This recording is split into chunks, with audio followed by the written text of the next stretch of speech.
second largest city in Illinois, the City of Lights.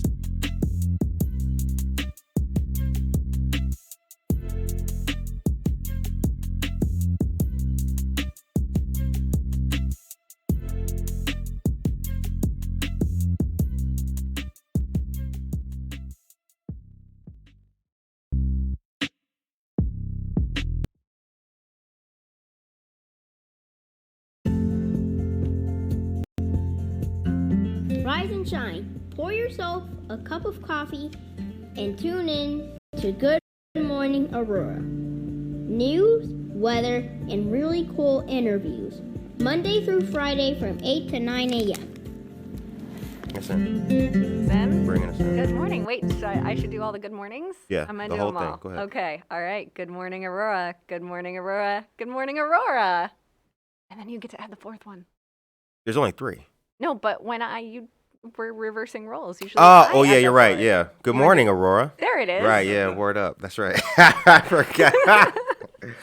Oh, man. We're off to a great start We today. are off to a great start. With some news and some things. Yep. Are we still doing the sports report? No. We No sports the report sports is today. over with. I lost that bet. I paid up on that bet, and it is over.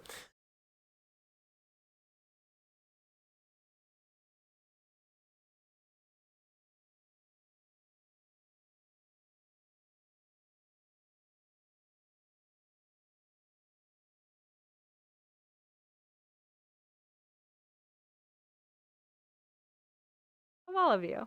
Shout out to, what happens is teachers listen to, like some teachers listen to this before they go. Where they go to Teach. to go fill the minds with the things. Shout out to Cowherd. Shout out to Cowherd. Yep. So it is April 23rd, 2021. We've got a lot of news to talk about. We got some great topics to talk about to you guys today. Want to say thank you guys for tuning into the show. Much appreciated. Always. And we would be remiss if we did not say hi to Our talented producer, BTP. T. Can That's we okay. Can you clap for yourself? Get the claps for you. I mean, we can do it for you. We'll just clap. Yeah, There it is. that's right. Oh, yeah. Thank you, BTP. Yeah, that's BT Pizzle.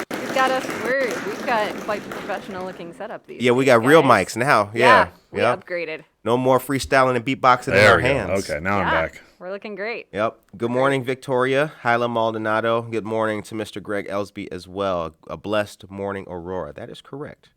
All right, so we got some things to talk about today.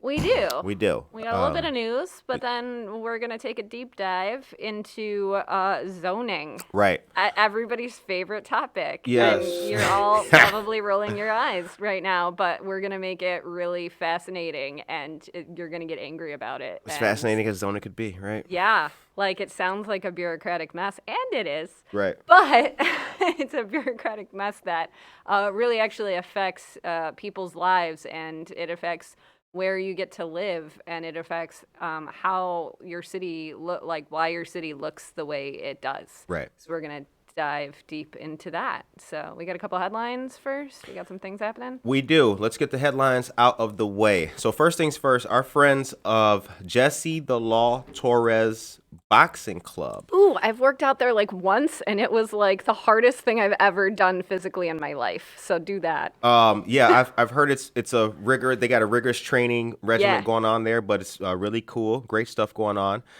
So they have a wonderful initiative taking place. It's a Memorial 5K on the 29th of May. It's titled United We Stride.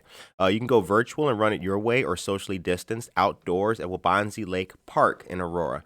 The gym's been closed for over a year. It's a great way to get back to reality, get active, and get back in touch with the community. Again, you can do this virtually.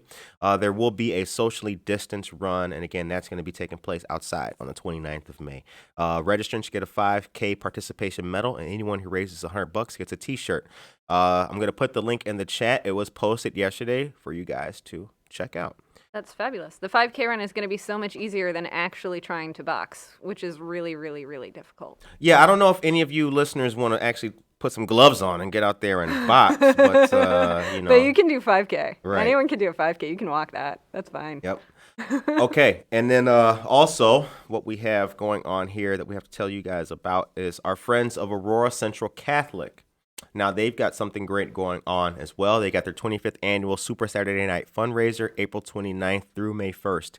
Virtual fundraiser to provide ACC families, friends, and community members with a guilt-free shopping experience that will benefit ACC's School Tuition Assistance Program and Sports Facility Enhancement Project, which includes refurbishing the school's gym bleachers. Oh, That's very what good. I said. You can sit there and you can watch the kids play Right. the sports. That's great. And you can just sit on those cold bleachers in your shorts and think, wow, I helped create this experience. Yes. Yeah. Can we get the clap for people's legs being cold?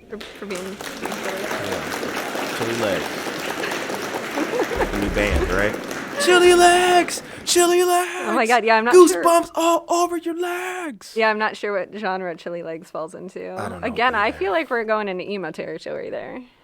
Could be. Could be. Could be. Could be like a. Now, Jenette, so let's get into it. Let me make sure I got this right. Mm-hmm. There was a New York Times article Mm-hmm. about housing segregation and race and class. Redlining is deciding who lives in your neighborhood. And if you care about social justice, you have to care about zoning. Is that correct? Exactly. So there are so many things if you care about racial justice for you to care about because it really permeates every corner of American society. But what we're going to do today is we're going to take this big issue on the grand national scale and we're going to bring it local. Let's bring it local. We're going to bring it local. Localize Okay. it. All right. So there was an article in the New York Times, and BTP is gonna, help y'all out and link to it so you can get educated on this issue about this nationwide push for more social justice in our housing policy. Right. So, and it's called something about redlining, or the new redlining is deciding who lives in your neighborhood. So, a little bit of background. If you don't know what redlining is back in the day, mortgage companies used to decide who got to live in which neighborhood based on their skin color. They would basically draw lines around certain neighborhoods, and neighborhoods themselves would have covenants saying, like, we don't allow certain folk to live here. Right. And the mortgage companies would kind of have these lines saying, like, we only give mortgages to certain people Right. who live in to move into these particular neighborhoods. And they justified that by saying, well, that keeps the property values of those neighborhoods up. Right. So this is a thing that actually happened. There's all kinds of crazy documentation about it. You can look it up in all the historical archives. And the legacy of that has been segregated neighborhoods that continue to this day, right? Because what happened was, first of all, you wouldn't have access to those good neighborhoods, right, if you were black or brown. And Right. so then your kids couldn't go to those good schools, right? And so they fell behind and their achievement would fall behind as a result of being in poorer, crappier schools. Right. The other thing that happened is if you can't move into those schools and into those neighborhoods, and those neighborhoods are appreciating in value, then you're missing out on that housing wealth, right? Right. Because most families, most of their wealth comes from their house. Like I bought this house back in 1970 something for $5,000, and now it's a $200,000 house. That's where my wealth comes from. Right.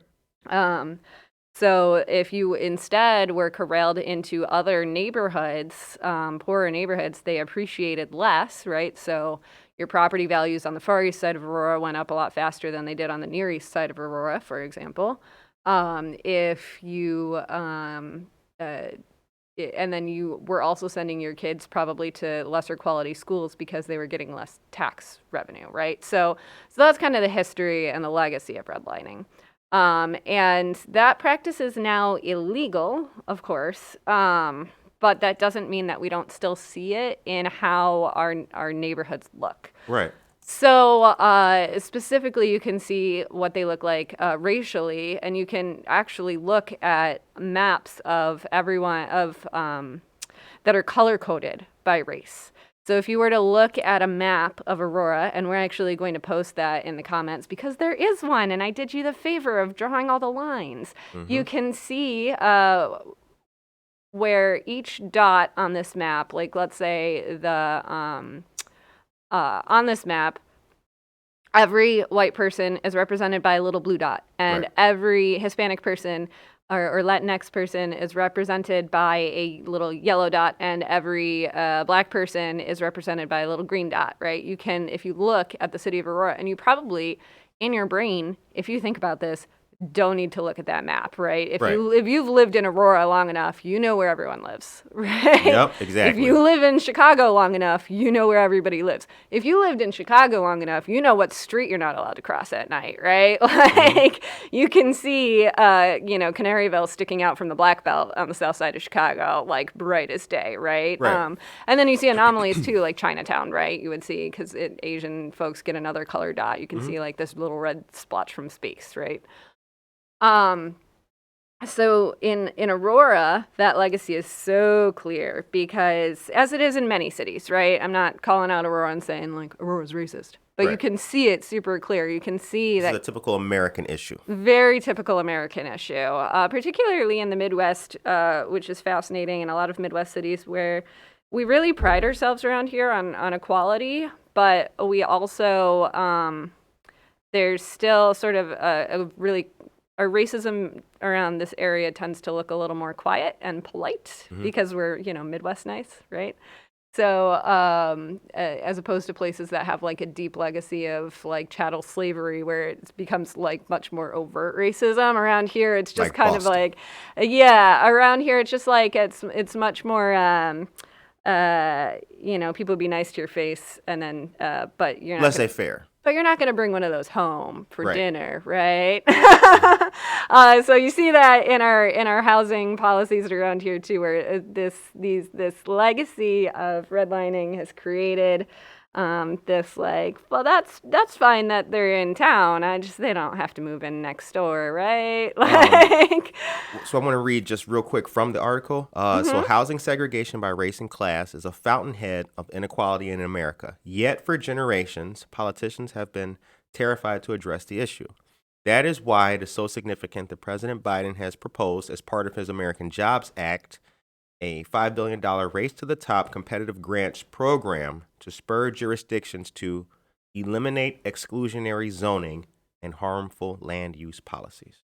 yes. So what President Biden is attempting to do here is to reward cities for voluntarily getting rid of certain restrictions, things like minimum lot sizes and mandatory parking, and prohibitions on multifamily housing like townhomes and apartments, stuff like that. So around here in the suburbs, all of like every city in this area, or every city just about anywhere, has all kinds of laws. And we talked about the zoning map here last week on the show, right? When we were talking about the new gas station coming into town and what's zoned for what. But your zoning laws are what decide what size your property needs to be in order for you to build a house on it, and Right. what kind of house you can build on it. Can you build a duplex on your property? Can you build only a single family home? Does your property line have to be does your lot have to be bigger than it does in other parts of town? And what they're talking about there is in these zoning laws is they're trying to create they're not evil, right? Zoning laws are not inherently evil. You're trying to build a kind of, you're just trying to create a specific place, right? So like, it makes sense to have a whole lot of density in the middle of a downtown where you've got like big skyscraper apartments, or like even in our downtown where you have one skyscraper of apartments. Right. And you've got a lot of people and a lot of things to walk to and stuff like that. What happens when you get further out is you start to see properties that are zoned for like multifamily housing, but lower density, like a duplex. Like you could put a duplex or you could put a townhouse there. And you start to see, usually further out places that, are single family homes or places that are zoned for what are known as estate lots or estate Right. homes, they have to be like much bigger lots. So we have a couple of but what happens is, if you are a poorer person, which in this country is disproportionately people of color, right? And your entire town that you want to move into or live in, or maybe you have family that used to be able to live there and now they can't live there anymore because it's too dang expensive. If your zoning laws are discriminatory in that they only allow for single-family homes, they only allow for these estate lots, and these things cost an awful lot of money relative to a townhouse, then you can't live there anymore. So, single-family exclusive zoning, which was adopted by communities shortly after the Supreme Court struck down explicit racial zoning in 1917, is what activists call, quote, the new redlining. Racial discrimination has created an enormous wealth gap between white and black people, and single-family only zoning perpetuates that inequality. While exclusionary zoning laws are especially harmful to black people, the discrimination is more broadly rooted in class snobbery, a second problem Mr. Biden highlighted in his campaign. As a proud product of Scranton, Pennsylvania, Scranton. Mr. Biden said he would value the dignity of working people and not look down on anyone. The elitism Mr. Biden promised to reject helps explain why in virtually all white communities like La Crosse, Wisconsin, efforts to remedy economic segregation have received strong pushback from upper income whites, and why middle class black communities have sometimes shown fierce resistance to low income housing. Now hold on a second. Now, wait a minute. We're going to get into this big discussion about whether we should be talking about race and whether we should be talking about class. Didn't the Naperville Council approve? Oh, my goodness. Or wait, no. Right? Let's Am I talk about correct Naperville. about that? Let's talk about Naperville. They just approved a new development, and Naperville is an interesting place to try and get a development built because so much of the boundaries of the city are already built out. Time is 8:17 a.m. You're listening to Good Morning Aurora, the second largest city's first daily news podcast. Good morning, Karina LaFontaine, Grace Cornell, and Alyssa Ocone. Good morning. Sis. My bad. All good. Naperville's an interesting place because the boundaries are basically all built out. There's only little pockets of Naperville left where you can actually fit in sort of a sizable development. And so one of those places, they found a new, they've got a company that came in and wants to build some homes there. And it's called Naper Commons. And my computer just shut off, which means that I can't look at the details, guys. So I'm just gonna riff here for a second. Hold on. So that's our riff for whenever anything fails epically on us. Yeah. So it's the Naper. We do good with that, though. Yeah. No, it's the Naper Commons housing, and there's a development that wants to go in. It would be 227 homes, and you're like, Jenette, why do we care about Naperville? Because the reason so this was an 8-1 vote, and they approved this new subdivision, right? That has mostly single family homes, but also some townhomes. And you're like, oh, well, that's great. That means they're more affordable. Womp womp, except it's Naperville. So even these townhouses will be starting at $300,000. Now, look, cities are allowed to do whatever they want, approve whatever they want. And private property is a real thing in this country, and people are allowed to build whatever they want. The problem is that when your whole city is only building upscale housing, then your whole city is only allowing in the people that can afford that upscale housing. And, Even get nice names like White Eagle. White Eagle. But that's in Aurora. Oh my God. Oh, well, it's half in Aurora and half in Naperville. I got stories about White Eagle. There is a half of? Oh, yeah. I didn't know part that. of White Eagle is in Naperville and part of it is in Aurora. Okay, so we're going to go on a tangent here because this is fascinating. But this is Jenette's plane, so we can do what we want to do. That's right. Go ahead, girl. But it speaks to this issue. So back in the day, they built White Eagle. White Eagle's this big subdivision with this really, all these really nice, expensive homes. They're lovely. If you're into that kind of thing, which if I had more money, maybe I would be.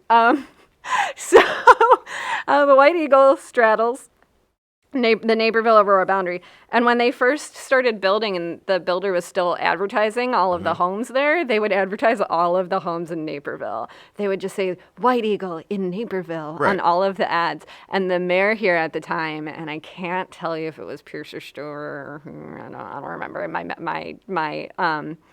I can remember the presidents. I can't remember all the mayors in order in Aurora. I'll get there.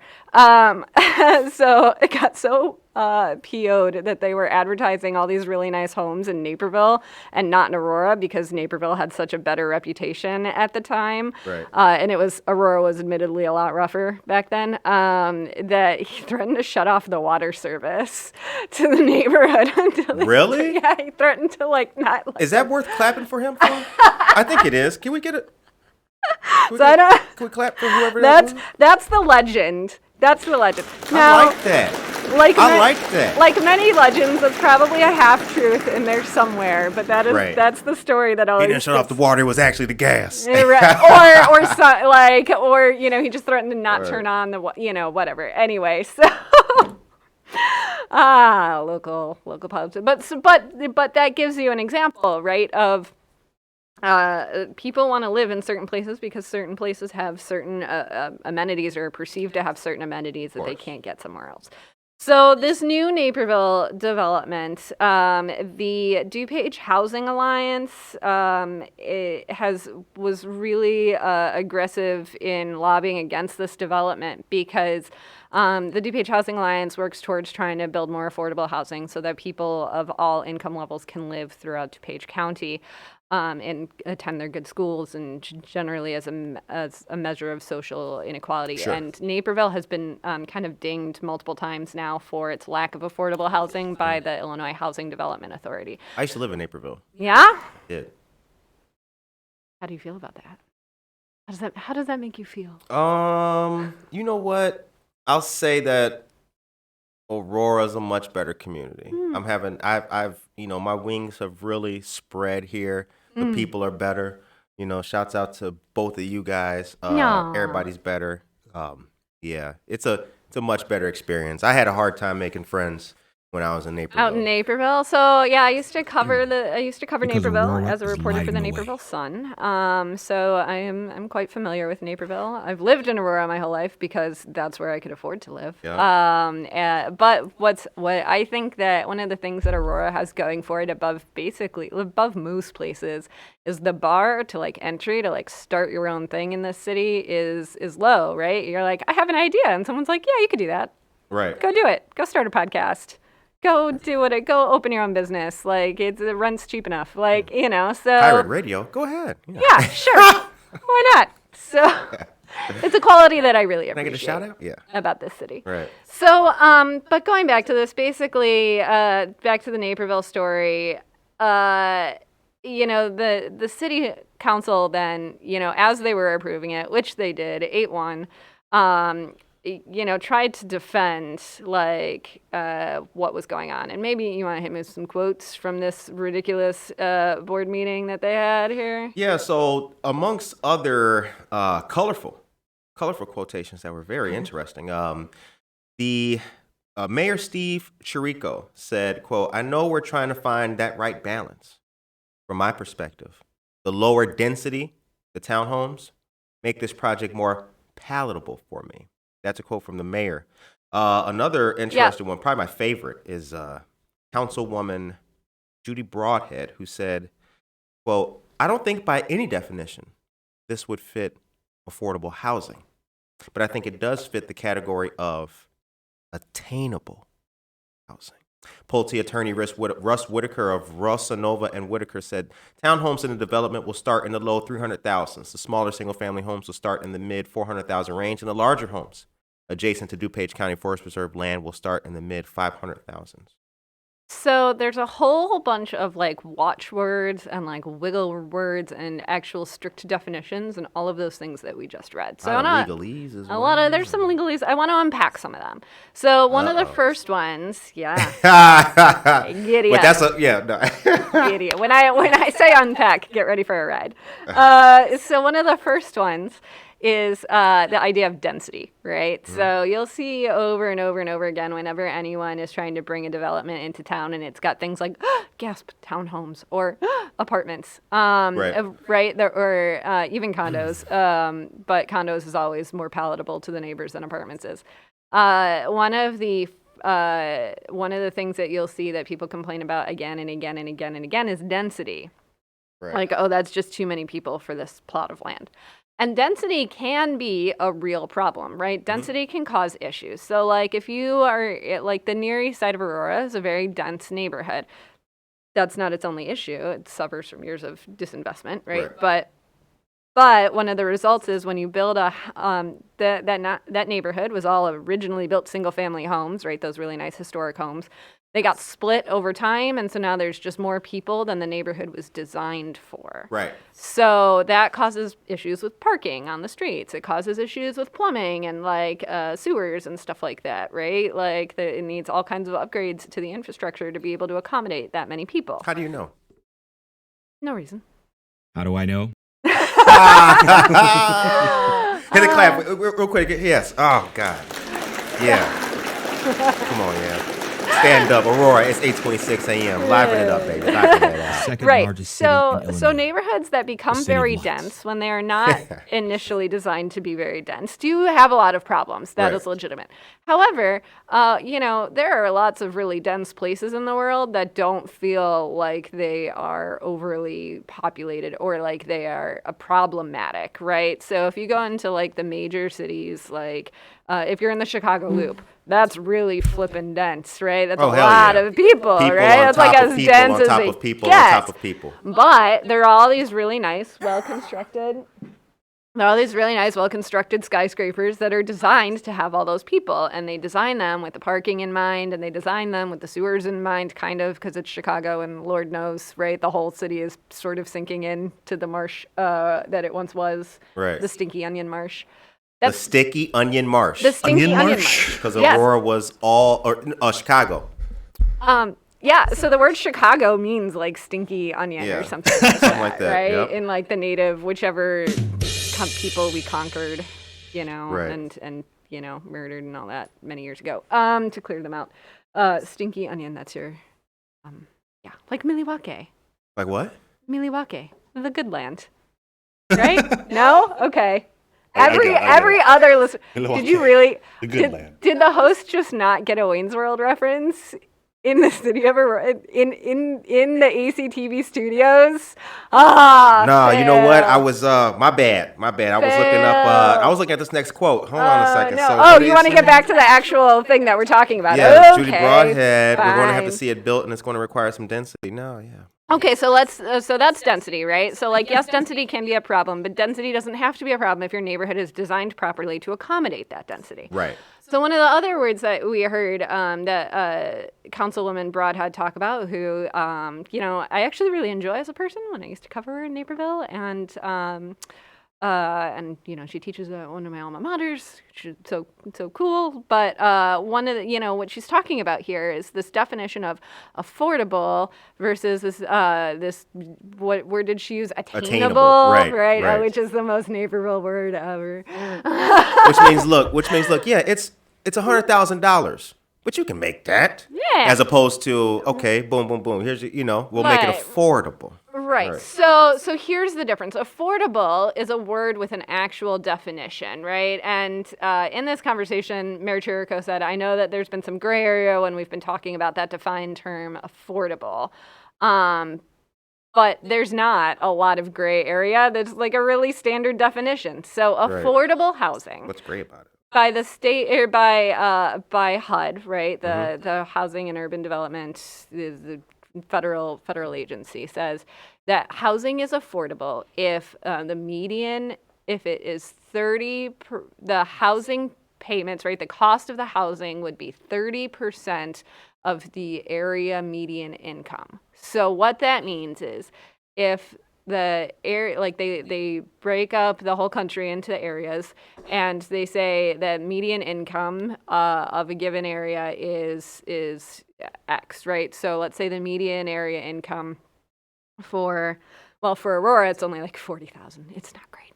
But in this region, let's say it's like $70,000 a year or something like that. So, and I should have picked not an awful number to make this math work, but so So split that up, like divide that by 12, right, to get your monthly cost or your monthly paycheck home. And then 30% of that is what you can spend on housing. And that's what makes it affordable. So for a $300,000 house or townhouse, right, in Naperville, the math works out to something like in the $80,000 a year, like income, which I guess is affordable for some people, but doesn't necessarily meet that median when you take the average of this area. Do you think that the people who work at El Wedo could afford that? Or perhaps Butterball? No, probably not. No, the people that are Why can't they pull themselves up by their bootstraps? And hey, 1946, I bought my damn house. Why can't they pull themselves up by the damn boot, right? Look, there's something to, particularly when we're talking about immigrant populations, right? That some people take the first and second generations tend to take really hard, crappy jobs in order to make sure that their kids do better, and so then maybe their kids can get into that kind of housing. In the long run in those kinds of neighborhoods. But what happens more often, right, because that's the narrative, right? Like, someone comes over, they work as a farm laborer, or they work in a factory, but their kids get to go to school, and then their kids get an education, and their kids get to get, better jobs and things like that. And that does still happen to a degree for sure. But man, it is so much harder these days because what happens is their kids go to East Aurora schools instead of Indian Prairie schools. And, shout out to East Aurora. Right. Like, that's where my taxes go. I love you. Word up. But it's still the educational outcomes of neighborhoods that are so heavily influenced or heavily populated with immigrant families and people with all kinds of needs in their educations that those educational outcomes are not the same as the kind that you get in Indian Prairie or Naperville 203, right? Sure. So by excluding people from those neighborhoods to begin with, you're excluding people from those educational opportunities and from the ability to grow generational wealth. And that happens over and over and over again by racial lines across the country and right here in our town. So, BTP, did we get that map posted to the Facebook chat? Yeah, I had to pull some internet magic to get a photo shared in a group chat onto a linkable thing, but I made it work. But you did it? I did it. Hit the clap for yourself. Clap for you. Yeah, that's right. Yeah. We're all about the self-esteem. The race myth, right? We all Yeah, got self-esteem here. We're all about look, self-love is important. You should clap for yourself sometimes. That goes to every listener on this show. I just want to say, when you do something, when you pull internet magic, give yourself a little pat on the back. So the article for New York Times has been posted. The article for Naperville Commons has been posted as well. And as BTP just indicated, the article or the map for the redlining as well has been posted for you guys to see. So that's super fascinating. So that map is one that I got bored and sketched up a long time ago. So it actually uses the 2000 census data as opposed to the 2010. We'll also later post the link to the whole interactive map for the entire country with the 2010 census data, because that's, you can see where it's changed even in our city a little bit. But you can see, that map is fascinating because you can see Galena Boulevard, for instance, the split between just how white south of Galena Boulevard is and how much more diverse north of Galena Boulevard is. That used to be historically one of the red lines. You can also see this, as this is one of those areas where I'm like, do I really need to see this map? Probably not, to know that the Near East Side of Aurora is heavily skews towards our Latinx neighbors. And then there's one tiny dot where I live. Hi guys. And then there's you can also see very clearly the dividing line. It's the county line that divides DuPage County in Aurora from Kane County in Aurora. Right. And just to the east of that line, you go from being almost entirely Latino or Latinx on the one side of the line to a much more diverse representation of races on the other side. And that's the split. In addition to being the county line split, that's the split between East Aurora and Indian Prairie schools. You can also see the housing projects that exist, like the Aurora Housing Authority projects, because of our really awesome system of basically entrapping Black people in poverty over and over and over again. You can see this is the old map, so you can see the Jericho Road development before that was torn down. Now, okay, hold on. Real quick. The time is 8:35 a.m. and you are listening to another great episode of Jenette Splaining on your favorite morning news show, Good Morning Aurora, the second largest city's first daily news podcast. I want to say quick good mornings to Jennifer Ryan Mayton, who shocked us the other day because she detailed a location that was so close to us. We thought she was spying on us. What? Yes, the train was going past the other spot. And we were like, yo, why is it honking? The train never blows this much. And then she commented, she said something like, what was it like? Oh, it's because on North Avenue there's a construction going. And we were like, damn, like that's right up the street. Like, do. It was mad spooky. So shout out to Jennifer Ryan Mayton. And good morning, Alyssa Ocon, Aisha Saxon. What's up to you as well? And Francisca Villalobos. Appreciate all you guys tuning in. Francisca, hi. Now, here's the thing. Hold on. Okay. Because we only got a little bit of time left. Yep. Today's a very important day. We're not gonna telegraph what it is, but we got some things. But we're cooking up some things. Oh, we're cooking. What's going on? I heard there's a new development taking place in Aurora, and they want to put a gated. What the hell? 500 acres. Is so proposed Aurora development could include more than 700 houses. 700 acres. It's 500 acres. 700 houses. Frog in a corner and he go riding. Is that? Yes, that reference I now get. Yeah, so here's where it comes back to Aurora, right? So we talked about Naperville, Aurora, right? Split on these housing policies, right? Here's where it comes back to Aurora. Is that last week, and it was the cover of the Beacon on Friday, we approved a 500-acre development by Pulte Homes on the southeastern edge of town. So basically the part of Aurora that is basically almost Oswego, like the kids would go to Oswego schools. Except there won't be a whole lot of kids in this development because it's going to be a good chunk of it is going to be a Del Webb community, which is like the old folk communities where they have like where it's a gated community and all the roads are private and the older folks, they drive around on a little golf cart. And can I just say that I really would like to adopt a golf cart economy for downtown Aurora, or at least like maybe those little scooters or whatever, because I could get from my house to my cafe to my bar a lot faster. That's how. Now, did you hear that? That's how local this show is. Think about that. You can do all that with just a. Oh yeah, I can do all. I could live my whole life on a little scooter, little moped, little golf cart. Like I need to downscale my transportation options. Anyway. So we're getting this giant community. It's not all going to be the Del Webb age-restricted active adult community thing, but a huge portion of it is. The rest of it is going to be single-family homes. I think there are a few townhomes in there too. Don't quote me on that. Maybe there's not. No, I don't think there are. It's all single-family homes. So same discussion.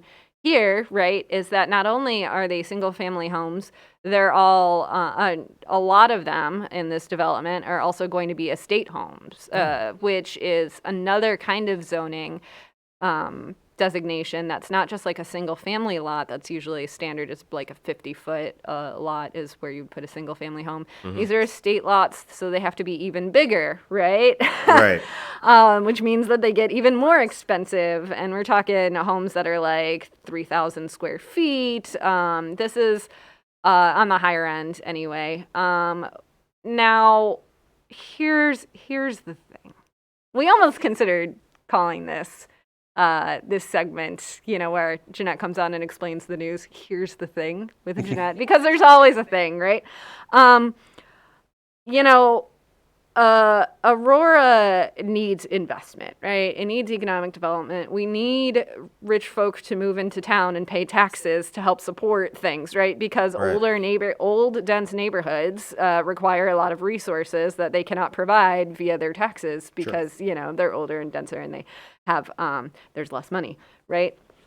So I'm not saying I'm against this development, but in any way, what I am saying is that this development really does sort of illustrate, like, if you look at who's going to move into those properties, it's not going to be poor people and people of color, right? And those properties would be in the Oswego School District, right, which is a good school district. It would be nice to for people to get those kinds of opportunities, but you're not going to see that.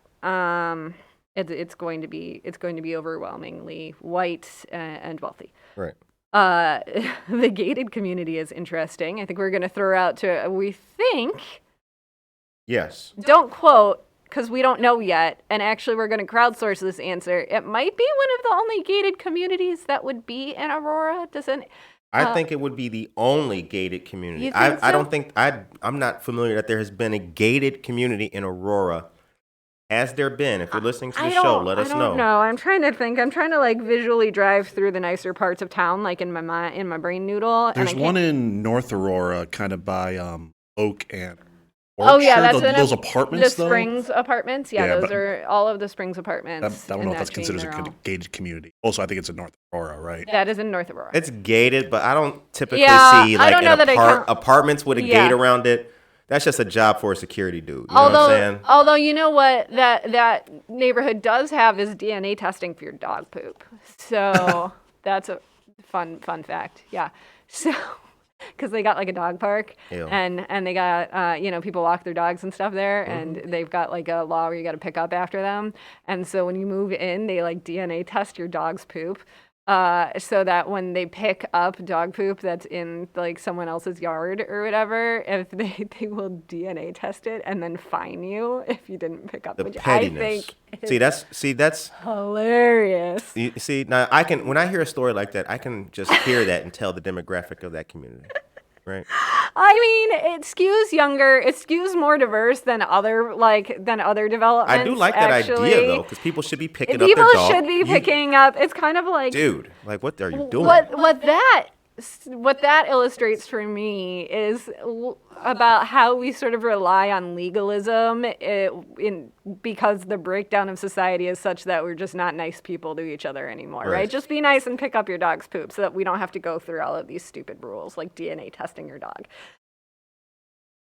Anyway, so so that's so new development, not against it. Yeah, we could use the tax dollars.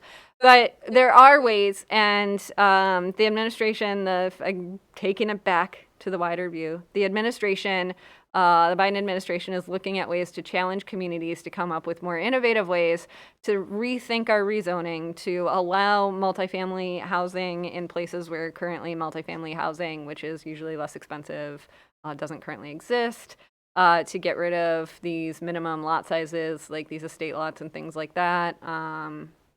Alex Alexandru, Aurora's chief management officer, called it, quote, a robust development, end quote, on property on the far southern edge of the city that has seen some, quote, stops and starts, end quote.